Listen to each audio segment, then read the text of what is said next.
ಜುಮ್ ಜುಮ್ಮಯ್ಯ ಜುಮ್ ಜುಮ್ಮ ಹ ತಾತ ಜಾವಾ ಬೈಕು ತಾತ ಜಾವಾ ಬೈಕ್ ಹಾಕೊಂಡು ಸಖತ್ತಾಗಿರೋದೊಂದು ರೀಲ್ಸ್ ಮಾಡೋಣ ಬಾ ತಾತ. ನನ್ ಮೊಣಕಾಲ್ ನೋವು ನನ್ ಗೊತ್ತು. ನನ್ ರೀಲ್ಸ್ ಜುಮ್ ಯಾವ್ದು ಬೇಡ, ನಿನ್ಗೆ ಏನ್ ಬೇಕಾದ್ರು ಮಾಡ್ಕೋ ಹೋಗು. ಇಷ್ಟ ದಿನ ರೀಲ್ಸ್ ಮಾಡಕ್ ಕುಣ್ಕೊಂಡ್ ಬರ್ತಿದ್ದೆ, ಇದ್ದಕ್ಕಿದ್ದಂಗೆ ಈಗ ಹೆಂಗ್ ಮಂಡಿ ನೋವು? ನನ್ಗೆ ನಿನ್ನ ವಯಸ್ಸಾಗ್ತಿದೆ. ಎಲ್ರು ಮಂಡಿ ನೋವಿಗೆ ಸರ್ಜರಿ ಮಾಡಿಸಿದಾರೆ. ನನಗ್ ಭಯ ಆಗ್ತಿದೆ, ರೀಲ್ಸ್ ಮಾಡಕ್ ಬರಲ್ಲ. ಹೋಗಮ್ಮ ನೀನು. ತಾತ ಇವಾಗ ನಿನ್ ಮಂಡಿ ನೋವು ಸರ್ಜರಿ ಇಲ್ಲದೆ ಸರಿ ಹೋದ್ರೆ ನನ್ ಜೊತೆ ರೀಲ್ಸ್ ಮಾಡಕ್ ಬರ್ತೀಯಾ? ನೀನ್ ಸರ್ಜರಿ ಇಲ್ದಲೆ ಸರಿ ಮಾಡು, ನಾನು ಬರ್ತೀನಿ ಆಯ್ತು ಬೇಕಾದ್ರೆ. ಬಾ ಹೋಗೋಣ.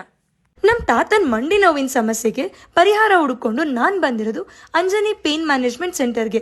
ಇದಿರೋದು ಕಲ್ಯಾಣ್ ನಗರಲ್ಲಿ. ನಮ್ ತಾತನ್ ಮಂಡಿ ನೋವಿನ ಸಮಸ್ಯೆ ಬಗ್ಗೆ ಚರ್ಚೆ ಮಾಡಿ ಅಪಾಯಿಂಟ್ಮೆಂಟ್ ಬುಕ್ ಮಾಡ್ಕೊಂಡ್ವಿ. ಡಾಕ್ಟರ್ MSK ಸ್ಕ್ಯಾನ್ ಮಾಡಿ ಮಂಡಿಯಲ್ಲಿರುವ ಕಾರ್ಟ್ಲೆಟ್ ಸೌದೋಗಿರೋದ್ರ ಬಗ್ಗೆ ತಿಳಿಸಿದ್ರು. ಅದನ್ನ ರೀಜನರೇಟ್ ಮಾಡಬಹುದು ಅಂತ ಹೇಳಿದ್ರು. ಹಾಗೆ ವಿತೌಟ್ ಸರ್ಜರಿ ಇಂಜೆಕ್ಷನ್ ಮೂಲಕ ನಾವು ನೀ ಪೇನ್ ನ ಕಡಿಮೆ ಮಾಡಬಹುದು ಅಂತ ಹೇಳಿದ್ರು. RFA GFC ಬಗ್ಗೆ ಡೀಟೇಲ್ ಆಗಿ ಮಾಹಿತಿ ನೀಡ್ತಾ ಆ ಟ್ರೀಟ್ಮೆಂಟ್ ನ ನಮ್ ತಾತಂಗೆ ಸಜೆಸ್ಟ್ ಮಾಡಿದ್ರು. ನಾವು ಕೂಡ ನಮ್ ತಾತಂಗೆ RFA ಟ್ರೀಟ್ಮೆಂಟ್ ನ ತಗೊಂಡ್ವಿ.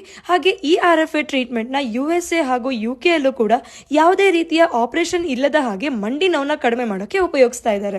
ಮೊಣಕಾಲಲ್ಲಿರುವ ಕಾರ್ಟ್ಲೆಟ್ ರೀಜನರೇಟ್ ಆಗೋದಕ್ಕೆ GFC ಇಂಜೆಕ್ಷನ್ ಕೂಡ ಕೊಟ್ರು. ನಮ್ ತಾತನಿಗೆ ಮೊಣಕಾಲ್ ನೋವು ಕಡಿಮೆ ಆಗೋಯ್ತು. ನಿಮ್ಮ ಫ್ಯಾಮಿಲಿ, ಫ್ರೆಂಡ್ಸ್ ಅಥವಾ ನಿಮ್ಮ ಸುತ್ತಮುತ್ತದಲ್ಲಿರುವಂತ ಯಾರೇ ಆದ್ರೂ ಈ ತರ ಮಂಡಿ ನೋವು ಸಮಸ್ಯೆಯಿಂದ ಬಳಲ್ತಾ ಇದ್ರೆ ದಯವಿಟ್ಟು ಅವ್ರಿಗೆ ವಿಡಿಯೋನ ಶೇರ್ ಮಾಡಿ. Thank you.